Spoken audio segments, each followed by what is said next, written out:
फतेह है। विघ्न विनाशन सोए। जन्मी वृद्धा हित धीर, होनहारी भजन शरीर। वाहिगुरु जी का खालसा, वाहिगुरु जी की फतेह। वालिए कुल आलम, सरवरे कायनात, जुगो जुग अटल। गुरु ग्रंथ साहिब जियां दी पवित्र पावन चरण सरन अंदर विराजमान हो रही गुरु की संगत। आप संगतां ने सतगुरां दे दरबार दे अंदर बैठ के गुरबाणी दे रस भिन्ने कीर्तन शब्द सरवण कीते। साहिब गुरु तेग बहादुर महाराज साहब जियां दे जीवन दी कथा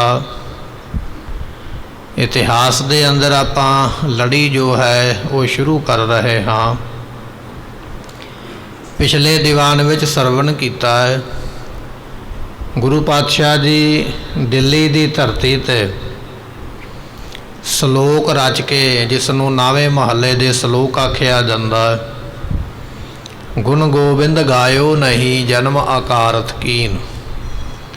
ये सलोक लिख के सिख नूं आनंदपुर साहब भेजिया। जदों वो सलोक साहिब गोबिंद राय जियां ने अपने हत्थां विच लैके अपनी माता दे कोल, अपनी दादी माता दे कोल गए। मेवड़े सिख नूं महाराज ने आख्या सारी ये बाणी ये सतगुरां दा उपदेश पढ़ के सुनाओ। जिवें जिवें महाराज ने उपदेश दिता सी वो पढ़िया गया, सुनाया गया। हुण अपनी माता नानकी जियां नूं उपदेश जो दे रहे ने सलोक ते आपां पहला सरवण कर लैने। इतिहास में जिहड़ा बचन आ रहा है वो आपां सरवण करांगे।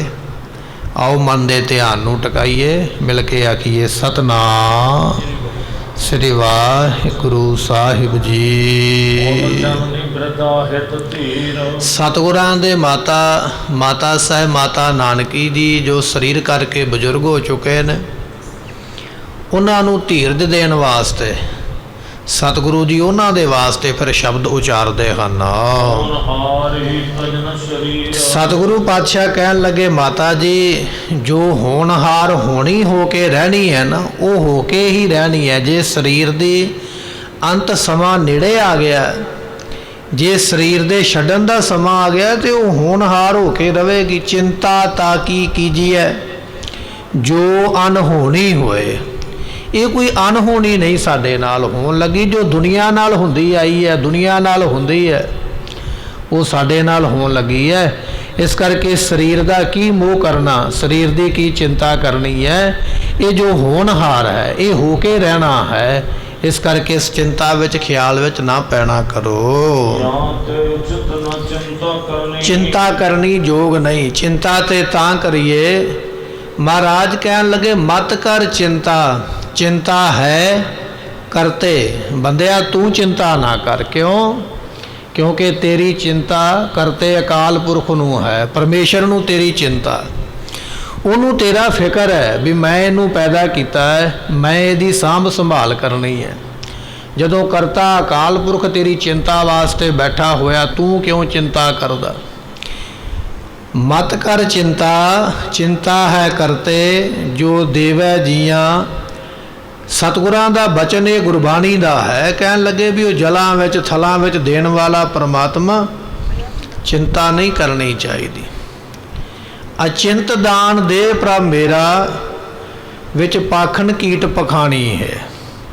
सतगुरां दा बचन है। परमात्मा अचिंत दान दिंदा है। जिहड़े पत्थरां विच कीड़े पैदा कीते उन्हां नूं भी वो प्रबंध करदा, रुजगार दिंदा। इत्थे माता जी नूं कह रहे, कहन लगे जां ते उचित ना चिंता करनी। माता जी तुहानूं चिंता करनी योग नहीं है, उचित नहीं है, तुसीं चिंता ना करया करो। क्योंकि संसार की जिहड़ी समता है ना सुपने वर्गी है। जिन्ना चिर सुपना आउंदा सच्चा लगदा है, जाग खुल गई सुपना उस वेले टुट जाना। ये संसार सुपने वर्गा है। ज्यों सुपना अर पेखना तैसे जग को जान। ये 9वें महल्ले के श्लोकां का बचन है। जिवें सुपना वेखना, ये संसार की रचना इहो जी है, सुपने वर्गी है, इस करके संसार नूं सुपने दे तुल बराबर आख्या है। जिस दा जन्म होया, आद तो भाव मुढ़, जिहदा मुढ़ वज्जा उहदा अंत भी होना।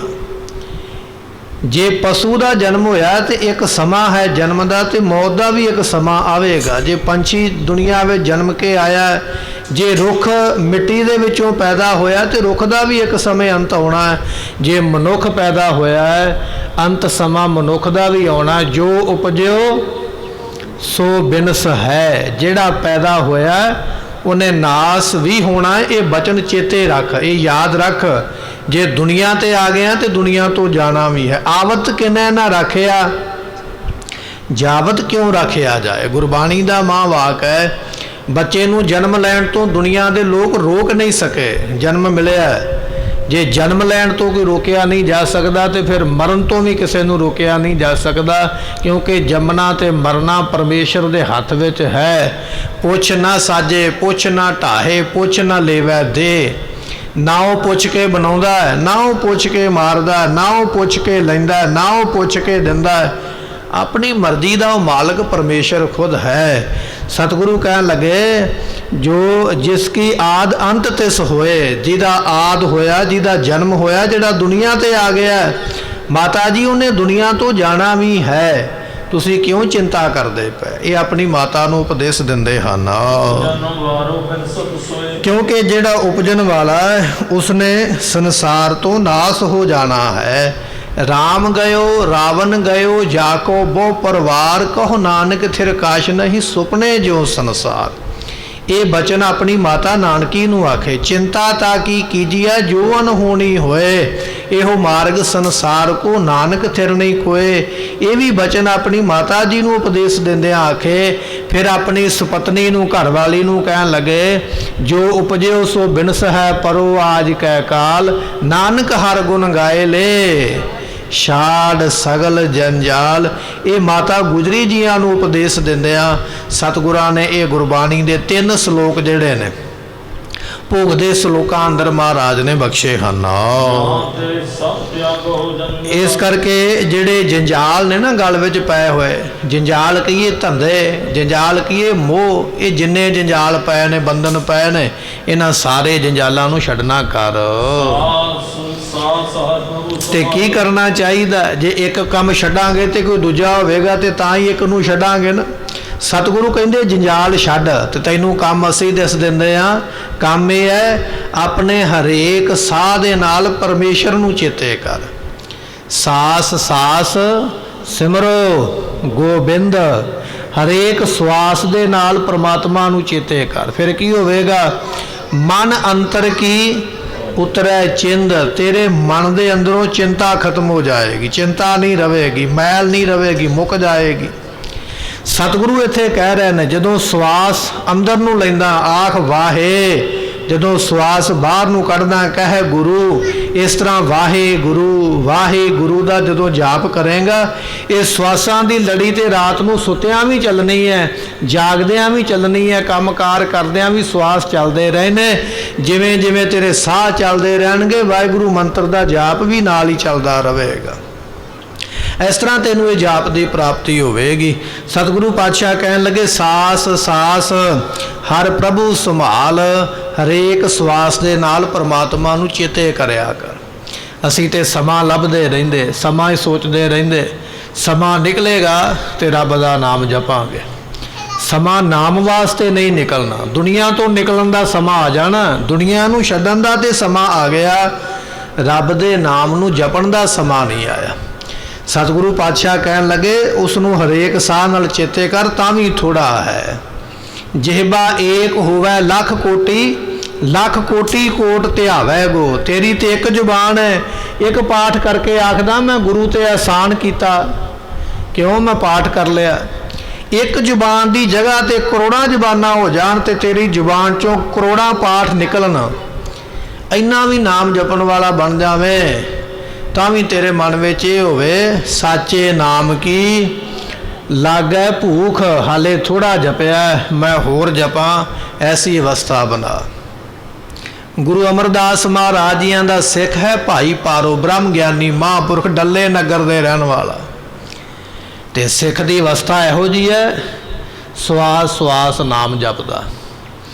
ਸਵਾਸ ਸਵਾਸ ਨਾਮ ਜਪਦਿਆਂ ਰੋਮ ਰੋਮ ਕਰਕੇ ਜਿੰਨੇ ਸਰੀਰ ਦੇ ਸਾਡੇ ਕੇਸ ਨੇ ਨਾ, ਜਦੋਂ ਇੱਕ ਵਾਰੀ ਜ਼ੁਬਾਨ ਚੋਂ ਵਾਹਿਗੁਰੂ ਕਹਿੰਦਾ, ਸਾਰਿਆਂ ਕੇਸਾਂ ਦੇ ਮੁੱਢਾਂ ਵਿੱਚੋਂ ਵਾਹਿਗੁਰੂ ਨਿਕਲਦਾ। ਸਵਾਸ ਸਵਾਸ ਨਾਮ ਜਪਣ ਵਾਲਾ। ਇੱਕ ਦਿਨ ਧੰਨ ਗੁਰੂ ਅਮਰਦਾਸ ਪਾਤਸ਼ਾਹ ਨੂੰ ਬੇਨਤੀ ਕੀਤੀ, ਮਹਾਰਾਜ ਆਪ ਜੀਆਂ ਨੇ ਬੜੀ ਬਖਸ਼ਿਸ਼ ਕੀਤੀ ਹੈ, ਸਵਾਸ ਸਵਾਸ ਨਾਮ ਬਖਸ਼ਿਆ, ਹੁਣ ਰੋਮ ਰੋਮ ਕਰਕੇ ਵੀ ਆਪ ਜੀ ਨੇ ਬਖਸ਼ਿਆ। ਮੈਂ ਇੱਕ ਵਾਰੀ ਵਾਹਿਗੁਰੂ ਕਹਿੰਦਾ ਤੇ ਮੇਰੇ ਸਰੀਰ ਤੇ ਲੱਖਾਂ ਕੇਸ ਨੇ, ਉਹਨਾਂ ਲੱਖਾਂ ਕੇਸਾਂ ਦੇ ਮੁੱਢਾਂ ਵਿੱਚੋਂ ਲੱਖਾਂ ਵਾਰੀ ਵਾਹਿਗੁਰੂ ਨਿਕਲਦਾ। ਪਰ ਮਹਾਰਾਜ ਮੇਰਾ ਜੀ ਕਰਦਾ ਮੈਂ ਹੋਰ ਜਪਾਂ, ਇਸ ਤੋਂ ਵੀ ਵੱਧ ਵਾਰੀ ਜਪਾਂ, ਇਸ ਤੋਂ ਵੀ ਜ਼ਿਆਦਾ ਜਪ ਲਵਾਂ। ਤੇ ਧੰਨ ਗੁਰੂ ਅਮਰਦਾਸ ਮਹਾਰਾਜ ਕਹਿਣ ਲੱਗੇ, ਭਾਈ ਪਾਰੋ ਇਸ ਤੋਂ ਵੱਧ ਜੇ ਨਾਮ ਜਪਣ ਦੀ ਇੱਛਾ ਰੱਖਦਾ ਨਾ ਤੇ ਫਿਰ ਸਾਡੇ ਹਿਰਦੇ ਵਿੱਚ ਸਮਾ ਜਾ, ਸਾਡੇ ਵਿੱਚ ਹੀ ਆ ਜਾ, ਆਪਣਾ ਸਰੀਰ ਤਿਆਗ ਦੇ, ਤੇਰੀ ਜੋਤ ਸਾਡੇ ਹਿਰਦੇ ਵਿੱਚ ਆ ਜਾਵੇ, ਫਿਰ ਇੱਥੇ ਠਾਠ ਬਣ ਜਾਣਗੇ, ਆਨੰਦ ਬਣ ਜਾਏਗਾ। ਸਤ ਬਚਨ ਕਹਿ ਕੇ ਆਪਣੇ ਪਿੰਡ ਚਲਾ ਗਿਆ। ਘਰ ਦਾ ਸਾਰਾ ਸਮਾਨ ਕੱਢ ਕੇ ਲੋਕਾਂ ਨੂੰ ਦਾਨ ਕਰ ਦਿੱਤਾ। ਜਿਹਨੂੰ ਮੰਜਾ ਚਾਹੀਦਾ ਮੰਜਾ ਲੈ ਜਾਓ, ਭਾਂਡੇ ਚਾਹੀਦੇ ਭਾਂਡੇ ਲੈ ਜਾਓ, ਜੋ ਚਾਹੀਦਾ ਲੈ ਜਾਓ। ਇੱਕ ਘੋੜੀ ਘਰ ਦੇ ਵਿੱਚ ਬੜੀ ਸੋਹਣੀ ਹੈ, ਬੜੇ ਮਹਿੰਗੇ ਮੁੱਲ ਵਾਲੀ।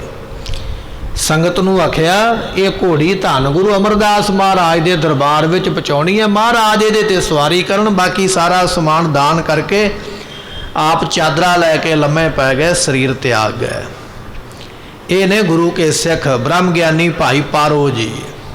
ਐਸੀ ਅਵਸਥਾ ਸਿੱਖ ਦੀ ਹੋਵੇ, ਇੱਕ ਜ਼ੁਬਾਨ ਤੇ ਕੀ ਸਾਰੇ ਕੇਸ ਵਾਹਿਗੁਰੂ ਕਹਿਣ, ਫਿਰ ਵੀ ਸਿੱਖ ਆਖਦਾ ਥੋੜਾ ਹੈ ਹਾਲੇ ਹੋਰ ਜਪਾਂ, ਇਸ ਤੋਂ ਵੀ ਵੱਧ ਜਪਾਂ। ਤੂੰ ਤੇ ਗੁਰੂ ਕਿਹਾ ਸਿੱਖਾ ਕਿਤੇ ਹਫ਼ਤੇ 'ਚ ਇੱਕ ਵਾਰੀ ਪਾਠ ਕਰ ਲੈਣਾ ਤੇ ਉਹ ਵੀ ਤੈਨੂੰ ਮਾਣ ਹੋ ਜਾਂਦਾ, ਸੱਜੇ ਖੱਬੇ ਚਾਰ ਸਫੇਰੇ ਵੇਖਦਾ ਵੀ ਮੇਰੇ ਵਰਗਾ ਕੋਈ ਹੋਰ ਵੀ ਹੈ।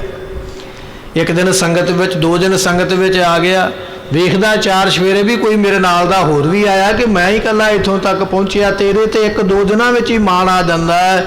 ਸਿੱਖ ਦੀ ਅਵਸਥਾ ਐਸੀ ਹੋਵੇ, ਸਵਾਸ ਸਵਾਸ ਜਪਦਾ, ਰੋਮ ਰੋਮ ਜਪਦਾ, ਫਿਰ ਵੀ ਆਖਦਾ ਮਹਾਰਾਜ ਭੁੱਖ ਹਾਲੇ ਹੋਰ ਹੈ, ਹੋਰ ਕਿਰਪਾ ਕਰੋ। ਐਸੇ ਸਿੱਖ ਦਾ ਨਾਮ ਭਾਈ ਪਾਰੋ ਹੈ। ਇਸ ਤਰ੍ਹਾਂ ਦੀ ਦਾਤ ਗੁਰੂ ਦੇ ਕੋਲੋਂ ਪ੍ਰਾਪਤ ਕਰ। ਇਹ ਜਿਹੜੇ ਸ਼ਲੋਕ ਸਨ ਨਾ ਗੁਰਮੁਖੋ, ਜਿਹੜੇ ਆਪਾਂ ਸੁਣੇ, ਇਹ ਸਤਿਗੁਰਾਂ ਨੇ ਆਪਣੇ ਪਰਿਵਾਰ ਨੂੰ ਤੇ ਸਿੱਖਾਂ ਨੂੰ ਉਪਦੇਸ਼ ਦਿੱਤਾ। 49 ਸ਼ਲੋਕ ਸਿੱਖ ਸੰਗਤਾਂ ਵਾਸਤੇ, 3 ਸ਼ਲੋਕ ਆਪਣੇ ਪਰਿਵਾਰ ਵਾਸਤੇ, ਇਸ ਤਰ੍ਹਾਂ 52 ਸ਼ਲੋਕਾਂ ਦੀ ਗਿਣਤੀ ਹੋਈ ਹੈ। ਇਹ ਸਾਰੇ ਸ਼ਲੋਕ ਉਸ ਵੇਲੇ ਪਰਿਵਾਰ ਦੇ ਵਿੱਚ ਪੜ੍ਹੇ ਗਏ, ਸੰਗਤ ਵਿੱਚ ਪੜ੍ਹੇ ਗਏ, ਸਾਰਿਆਂ ਨੂੰ ਸੁਣਾਏ ਗਏ ਹਨ। ਤੇ ਸਾਰੀ ਜਿੰਨੀ ਸੰਗਤ ਸੁਣਦੀ ਪਈ ਹੈ ਨਾ, ਬੈਠੀ ਹੋਈ ਅਨੰਦਪੁਰ ਸਾਹਿਬ ਦੀ ਧਰਤੀ ਤੇ, ਸਾਰਿਆਂ ਦੇ ਮਨ ਵਿੱਚ ਡਾਢਾ ਵੈਰਾਗ ਆ ਗਿਆ, ਨੇਤਰ ਭਰ ਗਏ ਜਲ ਦੇ ਨਾਲ, ਹੰਝੂ ਰੋਕਿਆਂ ਰੁਕਦੇ ਨਹੀਂ, ਡੁੱਲਦੇ ਪਏ ਅੱਖਾਂ ਦੇ ਵਿੱਚੋਂ, ਨੇਤਰਾਂ ਦੇ ਵਿੱਚੋਂ ਹੰਝੂਆਂ ਦੀ ਬਰਸਾਤ ਲੱਗ ਗਈ। ਸਾਰੀ ਸੰਗਤ ਬੜੇ ਵੈਰਾਗ ਦੇ ਸਮੇਤ ਹੋ ਗਈ ਹੈ। ਸਾਰੇ ਜਾਣੇ ਚੁੱਪ ਕਰ ਗਏ, ਜ਼ੁਬਾਨ ਦੇ ਵਿੱਚੋਂ ਕੋਈ ਸ਼ਬਦ ਨਿਕਲਦਾ ਹੀ ਨਹੀਂ, ਕਹੀਏ ਤੇ ਕੀ ਕਹੀਏ, ਕੋਈ ਕਹਿਣ ਦੀ ਗੱਲ ਰਹਿ ਨਹੀਂ ਗਈ। ਸਿੱਖ ਚਾਹੁੰਦੇ ਨੇ ਮਹਾਰਾਜ ਸ਼ਹੀਦੀ ਨਾ ਪਾਉਣ, ਪਰ ਫਰਮਾਨ ਆਇਆ ਵੀ ਅਸੀਂ ਸ਼ਹੀਦੀ ਪਾਉਣੀ ਹੈ। ਗੁਰੂ ਦੇ ਹੁਕਮ ਨੂੰ ਮਿਟਿਆ ਨਹੀਂ ਜਾ ਸਕਦਾ ਅਤੇ ਭਾਣੇ ਨੂੰ ਮੰਨਣਾ ਸਿੱਖ ਵਾਸਤੇ ਬੜਾ ਔਖਾ ਹੋਇਆ ਪਿਆ। ਸਿੱਖ ਸੋਚਦੇ ਪਏ ਹੁਣ ਕਹੀਏ ਤੇ ਕੀ ਕਹੀਏ, ਕਹਿਣ ਦੀ ਕੋਈ ਗੱਲ ਰਹਿ ਹੀ ਨਹੀਂ ਗਈ। ਇਹ ਤੇ ਹੁਣ ਸਤਿਗੁਰਾਂ ਦੀ ਆਪਣੀ ਮਰਜ਼ੀ ਹੈ ਨਾ, ਮਹਾਰਾਜ ਆਪ ਹੀ ਭਾਣਾ ਵਰਤਾਉਣ ਲੱਗੇ। ਸੋ ਇਸ ਕਰਕੇ ਸੰਗਤ ਚੁੱਪ ਕਰਕੇ ਬੈਠੀ ਹੈ, ਕੋਈ ਵੀ ਮੁਖੋਂ ਬੋਲਦਾ ਨਹੀਂ ਹੈ। ਉਹ ਜਿਹੜਾ ਸਿੱਖ ਚਿੱਠੀ ਲੈ ਕੇ ਆਇਆ ਸੀ ਨਾ ਅਨੰਦਪੁਰ ਸਾਹਿਬ ਤੋਂ, ਮਾਤਾ ਜੀ ਨੇ ਭੇਜਿਆ ਤੇ ਦਿੱਲੀੋਂ ਮਹਾਰਾਜ ਦੇ ਇਹ ਸ਼ਲੋਕ ਲਿਖ ਕੇ ਲੈ ਕੇ ਆਇਆ। ਹੁਣ ਕੁਝ ਬਚਨ ਤੇ ਉਹ ਸੀ ਜਿਹੜੇ ਕਾਗਜ਼ ਤੇ ਲਿਖੇ ਤੇ ਸਾਰਿਆਂ ਨੇ ਪੜ੍ਹ ਲਿਆ, ਕੁਝ ਬਚਨ ਉਹ ਸਨ ਜਿਹੜੇ ਮਹਾਰਾਜ ਨੇ ਜ਼ੁਬਾਨੀ ਸਿੱਖ ਨੂੰ ਦੱਸੇ ਸਨ ਵੀ ਚਿੱਠੀ ਪੜ੍ਹਨ ਤੋਂ ਮਗਰੋਂ ਆ ਸਾਡੇ ਵੱਲੋਂ ਗੱਲਾਂ ਸਾਡੇ ਪਰਿਵਾਰ ਨੂੰ ਕਹਿ ਦੇਵੀਂ। ਜਦੋਂ ਸਾਰਿਆਂ ਨੇ ਚਿੱਠੀ ਪੜ੍ਹੀ, ਵੈਰਾਗਵਾਨ ਹੋ ਗਿਆ, ਸ਼ਨਾਟਾ ਛਾ ਗਿਆ, ਚੁੱਪ ਕਰਕੇ ਸਾਰੇ ਬੈਠੇ। ਜਿਹੜਾ ਸਿੱਖ ਚਿੱਠੀ ਲੈ ਕੇ ਆਉਣ ਵਾਲਾ ਹੈ, ਫਿਰ ਉਹ ਸਾਰਿਆਂ ਨੂੰ ਸੁਣਾ ਕੇ ਕਹਿਣ ਲੱਗਾ, ਕਹਿੰਦਾ ਭਾਈ ਇਹ ਤੇ ਬਚਨ ਉਹ ਨੇ ਜਿਹੜੇ ਲਿਖੇ ਤੁਸੀਂ ਪੜ੍ਹੇ ਨੇ, ਕੁਝ ਬਚਨ ਮੈਨੂੰ ਜ਼ੁਬਾਨੀ ਵੀ ਮਹਾਰਾਜ ਨੇ ਆਖੇ ਨੇ, ਉਹ ਵੀ ਸੁਣੋ ਕਿ ਪਾਤਸ਼ਾਹ ਕੀ ਕਹਿੰਦੇ ਹਨ। ਤੇ ਸਤਿਗੁਰਾਂ ਨੇ ਮੈਨੂੰ ਇਹ ਬਚਨ ਫਰਮਾਇਆ ਹੈ, ਹੁਕਮ ਕੀਤਾ ਹੈ। ਗੁਰੂ ਕੀ ਸੰਗਤ ਧਿਆਨ ਦੇ ਨਾਲ ਇਹ ਬਚਨ ਸੁਣੋ। ਤੁਸੀਂ ਸ਼ਲੋਕ ਤੇ ਸੁਣ ਲਏ ਨੇ, ਪਰ ਜਿਹੜਾ ਬਚਨ ਮਹਾਰਾਜ ਨੇ ਮੈਨੂੰ ਜ਼ੁਬਾਨ ਦੇ ਨਾਲ ਆਪਣੀ ਚੋਂ ਆਖ ਕੇ ਭੇਜਿਆ, ਉਹ ਵੀ ਮੈਂ ਤੁਹਾਨੂੰ ਸਾਰੀਆਂ ਸੰਗਤਾਂ ਨੂੰ ਬਚਨ ਸੁਣਾਉਂਦਾ। ਆਪ ਜੀ ਸਾਰੇ ਜਾਣੇ ਸੁਣਨਾ ਕਰੋ। ਤੇ ਸਤਿਗੁਰਾਂ ਨੇ ਇਹ ਬਚਨ ਆਖਿਆ ਸੀ, ਆਹ ਸ਼ਲੋਕ ਸੰਗਤ ਵਿੱਚ ਪੜ੍ਹ ਦੇਵੀਂ। ਇਸ ਤੋਂ ਮਗਰੋਂ ਸਿੱਖਾ ਸਾਡੇ ਪੁੱਤਰ ਸਾਹਿਬ ਗੋਬਿੰਦ ਰਾਏ ਜੀਆਂ ਦੇ ਕੋਲ ਚਲਾ ਜਾਵੀਂ, ਉਹਨਾਂ ਦੇ ਕੋਲ ਜਾ ਕੇ ਤੂੰ ਇਹ ਕੰਮ ਕਰਨਾ ਹੈ। ਆ ਜਿਹੜਾ ਅਖੀਰਲਾ ਸ਼ਲੋਕ ਅਸੀਂ ਤੈਨੂੰ ਦੇਣ ਲੱਗੇ ਹਨ, ਉਹ ਵੱਖਰੇ ਕਾਗਜ਼ ਤੇ ਮਹਾਰਾਜ ਨੇ ਲਿਖਿਆ। ਕਹਿਣ ਲੱਗੇ ਇਹ ਸ਼ਲੋਕ ਵਾਲਾ ਕਾਗਜ਼ ਸਾਡੇ ਪੁੱਤਰ ਦੇ ਹੱਥ ਵਿੱਚ ਦੇਵੀਂ। ਜਦੋਂ ਉਹ ਸ਼ਲੋਕ ਪੜ੍ਹ ਲੈਣਗੇ ਨਾ, ਤੇ ਫਿਰ ਉਹਨਾਂ ਨੂੰ ਕਹੀਂ ਵੀ ਮਹਾਰਾਜ ਇਹਦਾ ਉੱਤਰ ਲਿਖੋ, ਮੈਂ ਜਵਾਬ ਵੀ ਲੈ ਕੇ ਜਾਣਾ ਹੈ। ਇਸ ਸ਼ਲੋਕ ਦਾ ਜਵਾਬ ਸਾਡੇ ਪੁੱਤਰ ਕੋਲੋਂ ਲੈ ਕੇ ਆਵੀਂ। ਉਹ ਜਿਹੜਾ ਸ਼ਲੋਕ ਹੈ, ਬਲ ਛੁੱਟ ਕੇ ਉਹ ਬੰਧਨ ਭਰੇ, ਕਛੂ ਨਾ ਹੋ ਤੇ ਉਪਾਏ, ਕਹੋ ਨਾਨਕ ਅਬ ਓਟ ਹਰ, ਗੱਜ ਜਿਉ ਹੋ ਸਹਾਏ। ਇਹ ਸ਼ਲੋਕ ਹੈ। ਧੰਨ ਦਸਵੇਂ ਪਾਤਸ਼ਾਹ ਨੇ ਹੱਥ ਵਿੱਚ ਉਹ ਚਿੱਠੀ ਲਈ ਹੈ। ਮਹਾਰਾਜ ਸ਼ਲੋਕ ਪੜ੍ਹਦੇ ਹਨ ਤੇ ਸਤਿਗੁਰਾਂ ਨੇ ਆਖਿਆ ਸੀ ਇਹ ਸ਼ਲੋਕ ਪੜ੍ਹਾ ਕੇ ਇਸ ਸ਼ਲੋਕ ਦਾ ਉੱਤਰ ਲੈ ਕੇ ਤੇ ਸਾਡੇ ਕੋਲ ਵਾਪਸ ਆ ਜਾ, ਤੂੰ ਦਿੱਲੀ ਆਉਣਾ ਹੈ। ਇਹ ਬਚਨ ਆਖੇ ਹਨ। ਇਸ ਕਰਕੇ ਹੁਣ ਦੇਰੀ ਨਾ ਕਰੋ, ਕਿਉਂਕਿ ਸਮਾਂ ਨਹੀਂ ਹੈ। ਸਤਿਗੁਰਾਂ ਨੇ ਕਹਿ ਕੇ ਭੇਜਿਆ ਸੀ ਵੀ ਸਮਾਂ ਬਹੁਤ ਥੋੜਾ ਹੈ। ਔਰੰਗਜ਼ੇਬ ਸਾਡੇ ਉੱਪਰ ਜ਼ਬਰਦਸਤੀ ਕਰਦਾ ਪਿਆ, ਯਤਨ ਕਰਦਾ ਪਿਆ, ਜ਼ੋਰ ਲਾਉਂਦਾ ਪਿਆ। ਅਸੀਂ ਉਹਦਾ ਬਚਨ ਮੰਨਦੇ ਨਹੀਂ ਪਏ। ਔਰੰਗਜ਼ੇਬ ਹੁਣ ਅਖੀਰ ਦੇ ਵਿੱਚ ਇੱਕੋ ਹੀ ਕੰਮ ਕਰੇਗਾ।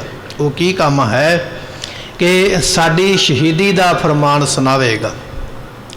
ਇਸ ਕਰਕੇ ਸਮਾਂ ਬਹੁਤਾ ਕੋਲ ਨਹੀਂ ਹੈ। ਛੇਤੀ ਦੇ ਨਾਲ ਇਸ ਸਵਾਲ ਦਾ ਜਵਾਬ ਲੈ ਕੇ ਸਾਡੇ ਕੋਲ ਆਉਣਾ ਕਰ। ਤੇ ਸਤਿਗੁਰੂ ਪਾਤਸ਼ਾਹ ਜੀਓ, ਇਹ ਚਿੱਠੀ ਤੁਸੀਂ ਲੈ ਲਓ, ਇਹਨੂੰ ਪੜ੍ਹੋ। ਪੜ੍ਹ ਕੇ ਫਿਰ ਇਹਨੂੰ ਵਿਚਾਰੋ ਵੀ ਮਹਾਰਾਜ ਉੱਤਰ ਕੀ ਮੰਗਦੇ ਪਏ। ਕਿਉਂਕਿ ਸਤਿਗੁਰਾਂ ਦੀ ਰਮਜ ਨੂੰ ਹਰੇਕ ਬੰਦਾ ਨਹੀਂ ਜਾਣ ਸਕਦਾ। ਗੁਰੂ ਦੀ ਰਮਜ ਨੂੰ ਗੁਰੂ ਹੀ ਸਮਝ ਸਕਦਾ, ਹਰੇਕ ਦੇ ਵੱਸ ਦੀ ਗੱਲ ਨਹੀਂ। ਮਹਾਰਾਜ ਸਾਨੂੰ ਤੇ ਨਹੀਂ ਪਤਾ ਵੀ ਇਹਦਾ ਜਵਾਬ ਕੀ ਹੈ।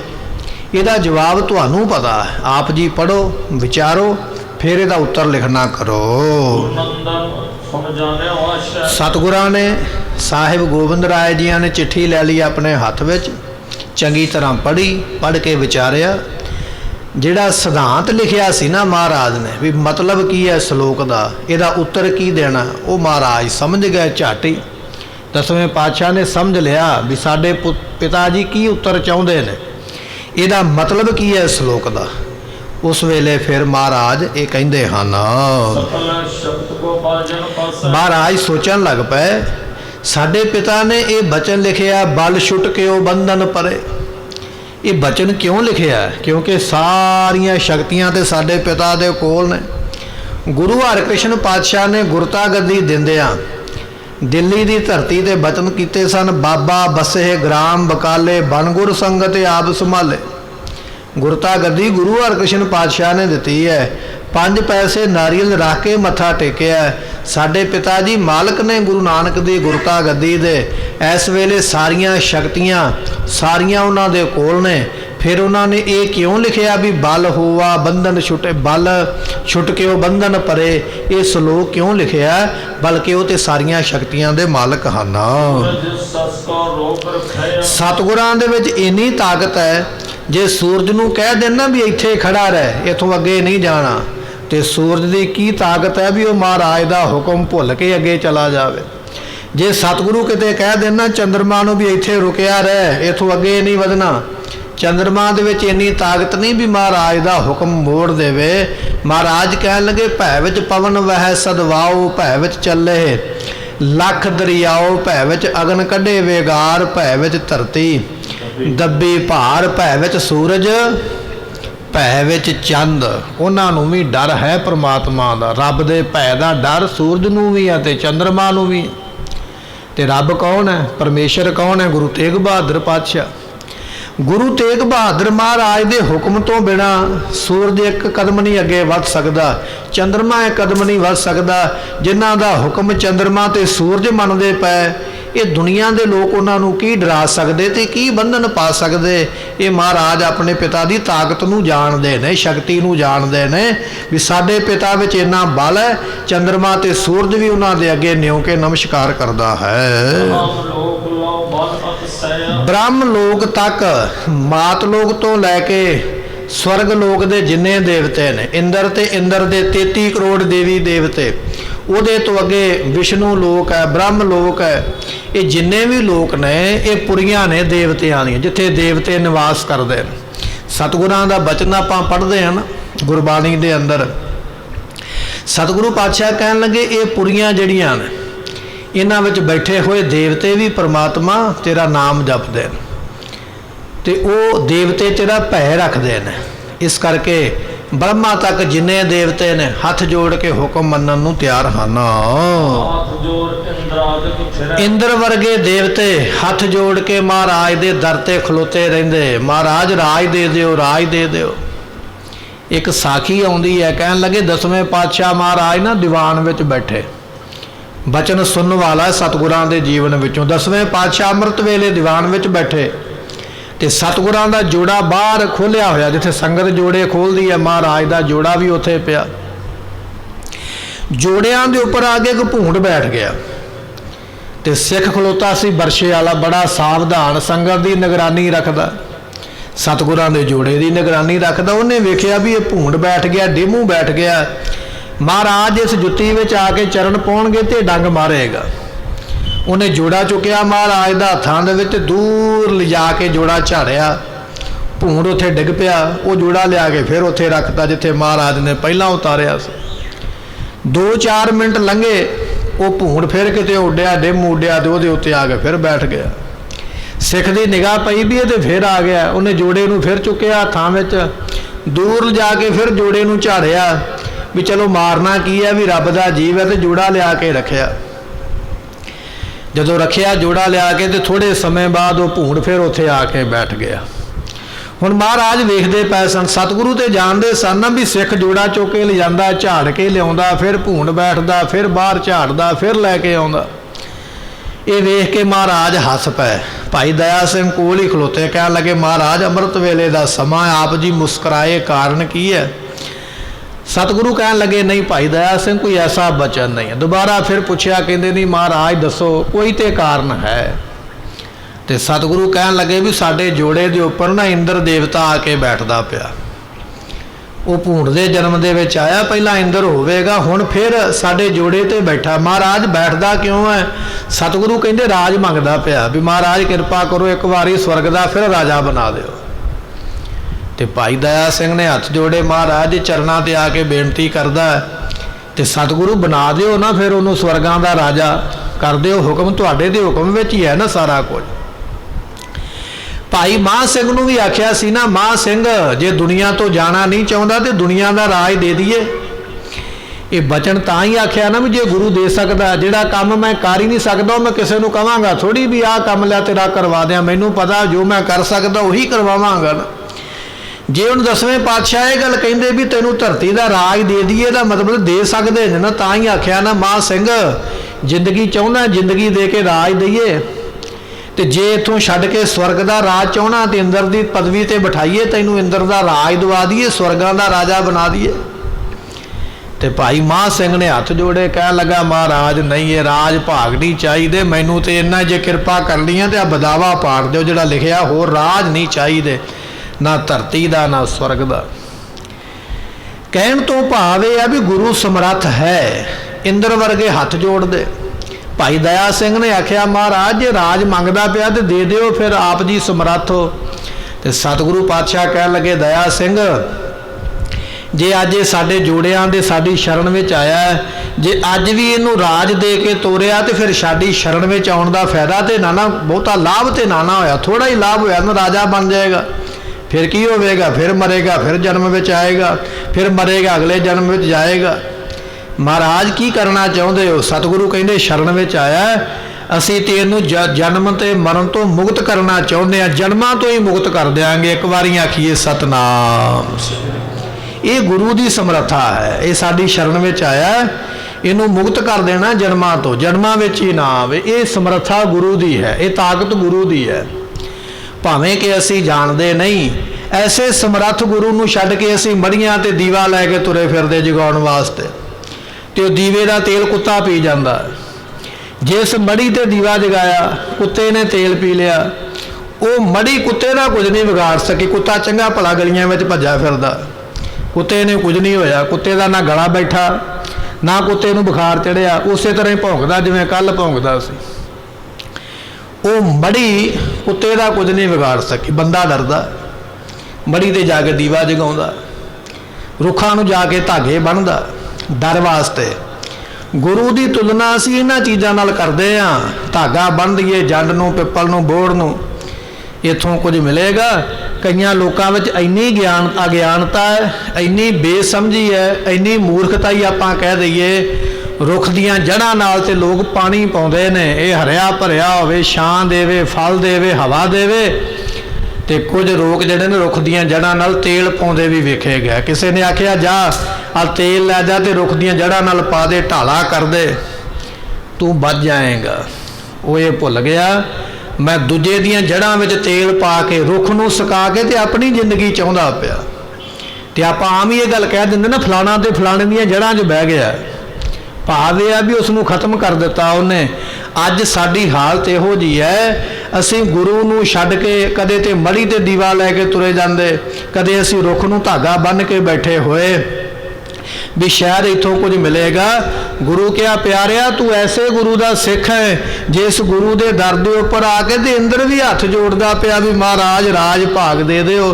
ਤੇ ਸਤਿਗੁਰੂ ਕਹਿੰਦੇ ਲੱਗੇ ਤੂੰ ਰਾਜ ਲੈਣ ਆਇਆ, ਰਾਜ ਤੇ ਛੱਡ, ਅਸੀਂ ਤੈਨੂੰ ਮੁਕਤੀ ਦੇ ਦਿੰਦੇ ਹਾਂ। ਕਿਉਂਕਿ ਜੇਵੜ ਆਪ ਤੇਵੜ ਤੇਰੀ।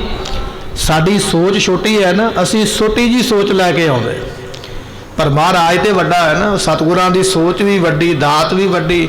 ਇਹ ਰਾਜ ਭਾਗ ਤੇ ਕੀ ਹੈ? ਮੁਕਤੀ ਜਿਹੜੀ ਕਿਸੇ ਨੂੰ ਨਹੀਂ ਮਿਲਦੀ, ਮਹਾਰਾਜ ਨੇ ਮੁਕਤੀ ਦੇ ਕੇ ਨਵਾਜਿਆ।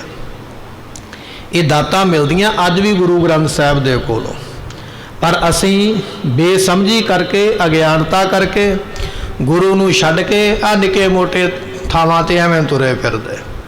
ਕੋਈ ਆਖਦਾ ਜਠੇਰੇ ਨੇ, ਕੋਈ ਆਖਦਾ ਪੀਰ ਹੈ, ਕੋਈ ਆਖਦਾ ਇਹ ਫਲਾਣਾ ਹੈ, ਕੋਈ ਆਖਦਾ ਕੋਈ ਹੈ। ਇਹ ਸਾਡੀ ਨਾ ਸਮਝੀ ਹੈ, ਇਹ ਸਾਡੀ ਸੋਚ ਇਹੋ ਜਿਹੀ ਬਣ ਗਈ ਹੈ। ਰੋਹ ਵਿਚਾਰ ਇੱਥੇ ਬਚਨ ਆ ਗਿਆ। 10ਵੇਂ ਪਾਤਸ਼ਾਹ ਮਹਾਰਾਜ ਸੋਚਦੇ ਪਏ, ਕਹਿਣ ਲੱਗੇ ਮੇਰੇ ਪਿਤਾ ਜੀ ਇੰਨੇ ਸਮਰੱਥ ਨੇ ਜਿਨ੍ਹਾਂ ਦੇ ਅੱਗੇ ਇੰਦਰ ਵੀ ਹੱਥ ਜੋੜ ਕੇ ਖਲੋਤਾ। ਮਹਾਰਾਜ ਤੁਹਾਡੇ ਹੁਕਮ ਤੋਂ ਬਿਨਾਂ ਮੇਰਾ ਸਵਰਗਾਂ ਦਾ ਰਾਜ ਚੱਲ ਹੀ ਨਹੀਂ ਸਕਦਾ। ਜਿਸ ਗੁਰੂ ਦਾ ਡਰ ਇੰਦਰ ਮੰਨਦਾ ਪਿਆ, ਔਰੰਗਜ਼ੇਬ ਉਹਦਾ ਕੀ ਵਿਗਾੜ ਸਕਦਾ ਹੈ? ਮੇਰੇ ਪਿਤਾ ਜੀ ਐਸੇ ਸਮਰੱਥ ਹਨ।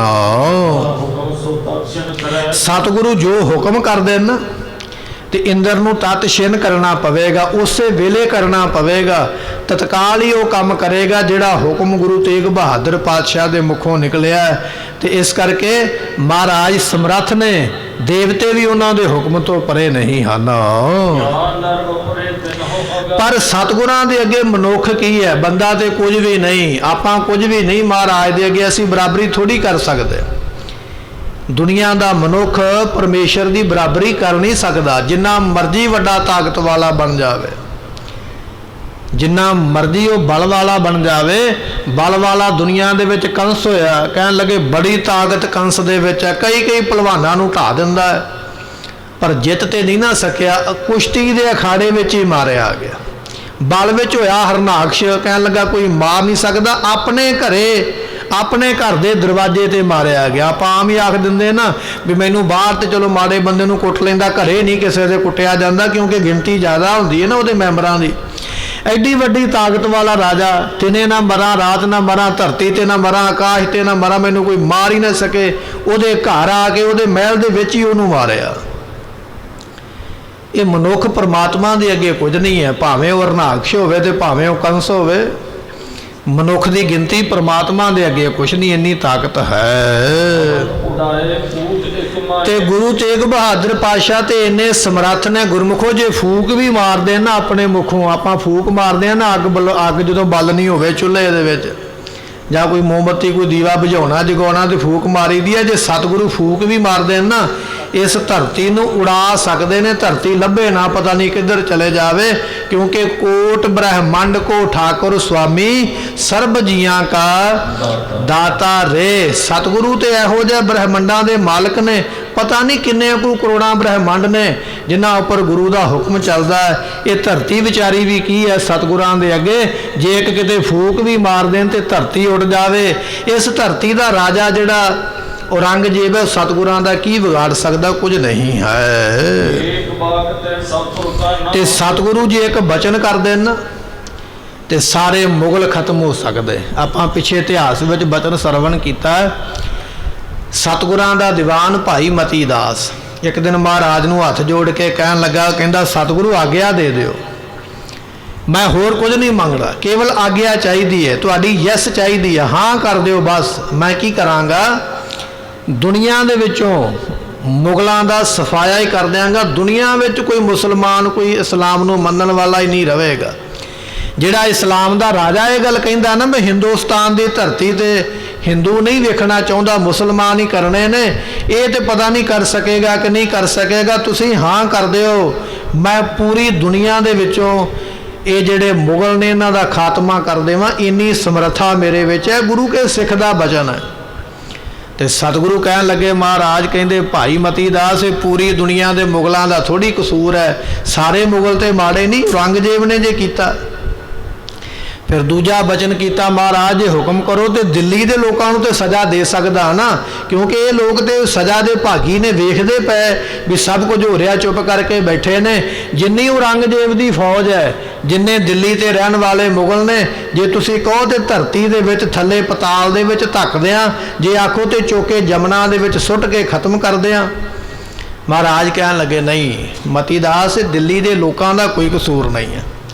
तो फिर तीजा बचन होया, कहन लगा, महाराज औरंगे नूं समेत फौज दे पुत पोतरियां दे समेत ही गर्क कर दियां, इन्नी समर्था तुहाडे सिख विच है, तुसी बस आग्या दिओ, करन दी कोई लोड़ नहीं, मैं एक करके हुणे सब कुछ मुका दिंदा। ते महाराज कहन लगे, नहीं भाई मती दास, ये भी नहीं करना, ये भी रब दा हुक्म मनना है। ये बचन आपां तां सरवण कीता है, गुरु का सिख इन्नी ताकत रखता है भी पूरी दुनिया तो नामो निशान मिटा देवे। जे सिख विच इन्नी ताकत हो सकती है, वो गुरु कितना ताकतवर है, इस गल का अंदाजा लाया ही नहीं जा सकता। तू दरियाओ दाना बीना, मैं मछली कैसे अंत लहा।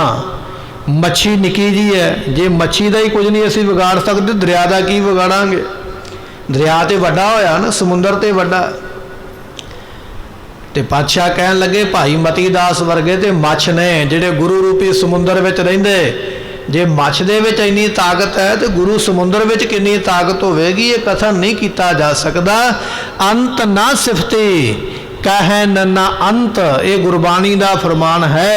गुरु की सिफत का तेरे कोल अंत नहीं पाया जाना। गुरु क्या सिखा, ना अखर इन्ने ने, ना तेरी बुद्धि इन्नी है भी गुरु दे तू उपमा का अंत पा सके, ऐसी बेअंत उपमा है। सतगुरु बचन बख्शिश करते पे, कहन लगे सतगुरु पातशाह जे चाहन ते कहन लगे, एक बचन दे नाल ये पूरे दे पूरे ये मुगलों के राजे दे समेत इन्हां नूं नाश कर सकते हैं। भावें बादशाह होवे ते भावें रंग कहिए कंगाल मंगता होवे, कोई भी होवे, सतगुरां दा हुक्म बादशाह भी मनदे पे। जाके वस है खान सुल्तान, जाके वस है सगल जुहान। सतगुरु ऐसे ताकतवर ने, मंगते भी उहदा हुक्म मनदे ने, राजे भी उहदा हुक्म मनदे ने। ऐसे हुक्मां नूं देण वाले साहिब गुरु तेग बहादुर महाराज ने। फिर कौन है जिहड़ा उन्हां नूं बंधनां विच पा सके। ये मेरे पिता ने क्यों लिखिया, बल छुट के वो बंधन परे। ये 10वें पातशाह विचार दे पै आनंदपुर साहब की धरती ते, पिता विच ते इन्नी ताकत है, इंद्र वर्गे हथ जोड़ के खलोते। ते सतगुरां दे सिखां विच इन्नी ताकत है, पूरे मुगलों नूं खत्म करन दी शक्ति दी वो गल करदे। फिर महाराज ने बचन लिखिया, ते क्यों लिखिया इहदे उपर विचार करदे पै। किहड़े किहड़े बचनां दी होर विचार करनगे, कल दे दीवान विच सरवण करांगे। समय दी समाप्ति, भुलां दी मुआफ़ी। बचन गुरु का हिरदे वसे, भुलां दास दियां मुआफ़ करनियां। लेखा है कथा है न छूटी है।